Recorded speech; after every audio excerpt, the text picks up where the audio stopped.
नमस्कार साथियों, मैं हूं Pramod Kumar Kandwal intensive spiritual path से। कभी कभी साधक यह जानने का प्रयास करते हैं कि हम जो भोग भोग रहे हैं वह प्रारब्ध के कर्म का भोग है या क्रियमाण कर्म का, यानी वर्तमान में हम जो कार्य कर रहे हैं उसके कारण है। हालांकि इसको समझना बहुत कठिन है, फिर भी यह कहा जा सकता है कि प्रारब्ध के कर्म का जो हम भोग भोग रहे हैं उसके अंदर परिस्थितियां हमारे सामने अचानक आ जाती हैं और हमें उसे भोगना पड़ता है। उसके लिए हम स्वयं योजना नहीं बनाते। उदाहरण के लिए, जैसे हम मंदिर जा रहे हैं, दफ्तर जा रहे हैं और अचानक दुर्घटना हो जाए, या शादी की खरीदारी के लिए कहीं जा रहे हों और पर्स खो जाए, तो इसे प्रारब्ध कर्म का भुगतान माना जा सकता है।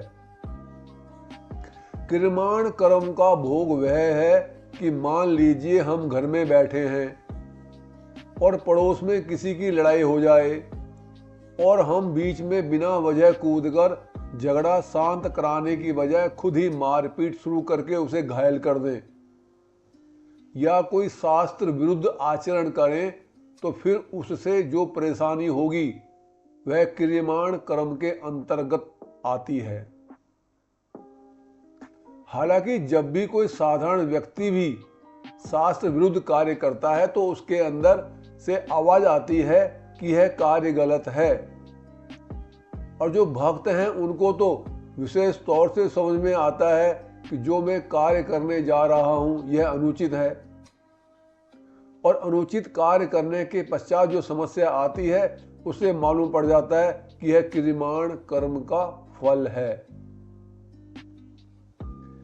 अधिकांश लोग दान का अर्थ यही समझते हैं कि रुपया, पैसा या कोई भी वस्तु किसी को वह दान दे दे तो वह दान कहलाता है। वास्तव में दान का अर्थ है कि हमारे भीतर कुछ देने का भाव उत्पन्न हो जाए, और जब यह भाव उत्पन्न हो जाता है तो हमारी देनदारी भी असीम हो जाती है, क्योंकि भाव कोई वस्तु नहीं है जो सीमित हो। भाव असीमित है और असीमित भाव से हम असीमित दान पुण्य कर सकते हैं। असीमित दान के अंदर भौतिक तथा अभौतिक संपदा दोनों आती है। हम किसी डिप्रेशन के शिकार व्यक्ति को एक आशावान मुस्कुराहट देकर उसका हौसला बुलंद कर सकते हैं। यदि कोई व्यक्ति चलते हुए गिर गया है तो हम उसे उठाकर अपनी ऊर्जा का दान दे सकते हैं। किसी मुरझाए हुए पौधे में पानी डालकर पानी का दान कर सकते हैं। बीमार व्यक्ति के पास यह जाकर कहना कि आप तो स्वस्थ हो और जल्दी ठीक हो जाओगे, तो स्वस्थता का दान कर सकते हैं। सिर्फ रुपया, पैसा या वस्तु का हस्तांतरण ही दान नहीं है। जब हम किसी को अपनी मुस्कुराहट या निस्वार्थ प्रेम देते हैं तो उसका रुपए में वो कैसे तुलना करेगा कि मुझे दी हुई मुस्कुराहट या प्रेम कितने रुपए का है। दान देने की यह अद्भुत कला सत्संग में संत महात्माओं की कृपा से ही प्राप्त होती है। इस दुनिया में कोई व्यक्ति कितना ही गरीब या असहाय क्यों ना हो, यदि वो दान देना चाहे तो उसके पास देने के लिए असंख्य वस्तुएं तथा असंख्य अवसर उपलब्ध हैं। अब प्रश्न आता है कि सर्वश्रेष्ठ दान क्या है जिसके अंदर हर प्रकार का दान कवर हो जाए। तो हम जो भौतिक या अभौतिक दान कर रहे हैं वह श्रेष्ठ दान कहलाता है। यदि हम सर्वश्रेष्ठ दान करें तो फिर हमें श्रेष्ठ दान करने की जरूरत ही नहीं पड़ेगी। मान लीजिए किसी को रक्तदान, चक्षुदान, किडनी दान आदि की जरूरत है और वह हमने कर भी दी, तो उससे उसका वर्तमान जीवन ही बेहतर होगा।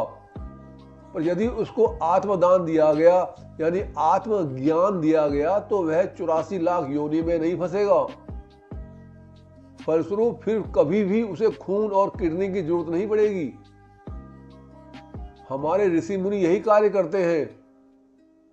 हालांकि वह श्रेष्ठ दान भी करते हैं, मगर उनका फोकस सर्वश्रेष्ठ दान आत्मज्ञान पर रहता है, ताकि कभी पूरी जिंदगी में उनको किसी प्रकार की भौतिक अभौतिक वस्तु की जरूरत ही ना पड़े और वह परमपिता परमात्मा के घर में रह करके ऐश्वर्य का जीवन जिए।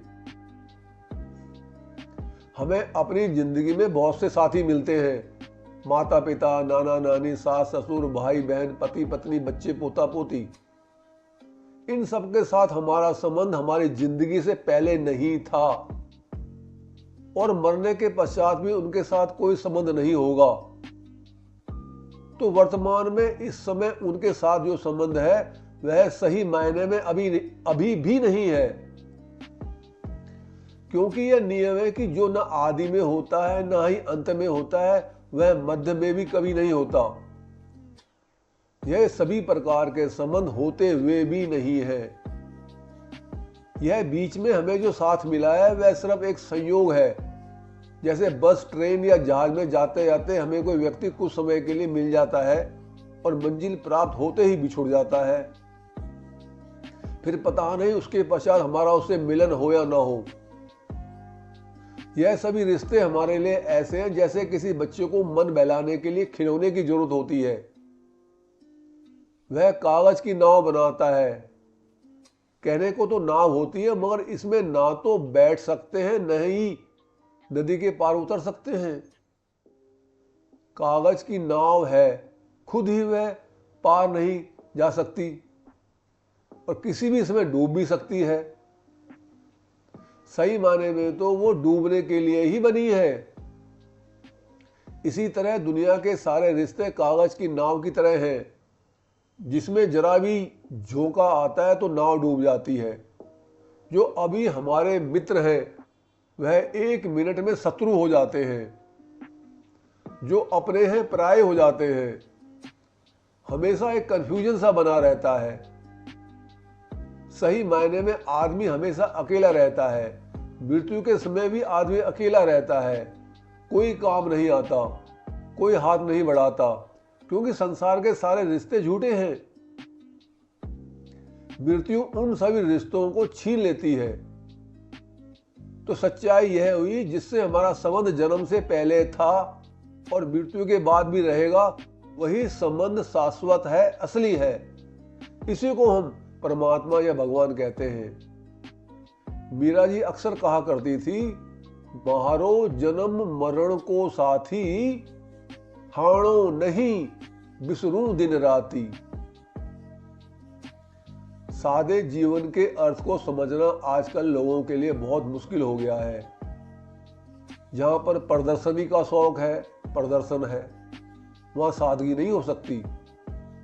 सादे जीवन का अर्थ है जो दूसरों की दृष्टि के आधार पर ना हो, बल्कि अपनी सुगमता, सहजता से निर्धारित हो।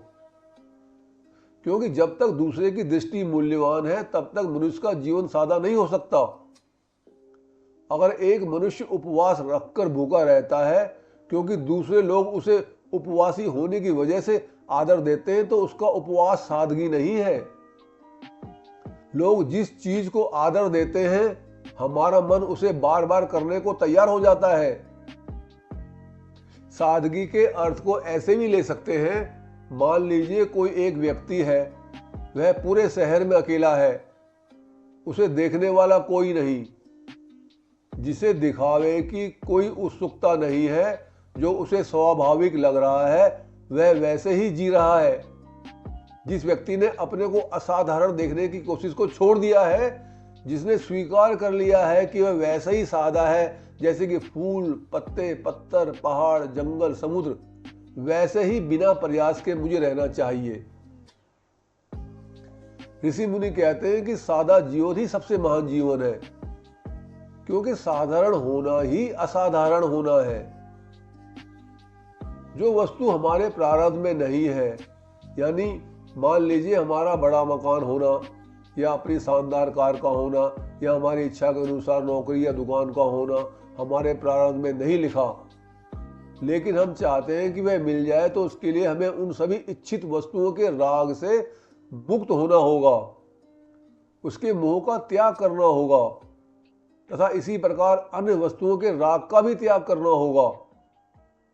जब हम सबका मानसिक त्याग करेंगे तो हमारा किसी भी वस्तु के साथ संबंध नहीं होगा। जब हमारा किसी वस्तु के साथ संबंध नहीं होगा तो यह आत्मिक आकर्षण तथा नियम है कि हमारा संबंध फिर हर वस्तु के साथ हो जाएगा। और जब हमारा संबंध हर वस्तु के साथ हो जाएगा तो जो वस्तु हमारे लिए आवश्यक है वह हमारे हाथ में अपने आप ही आ जाएगी। यह आध्यात्मिक रहस्य है।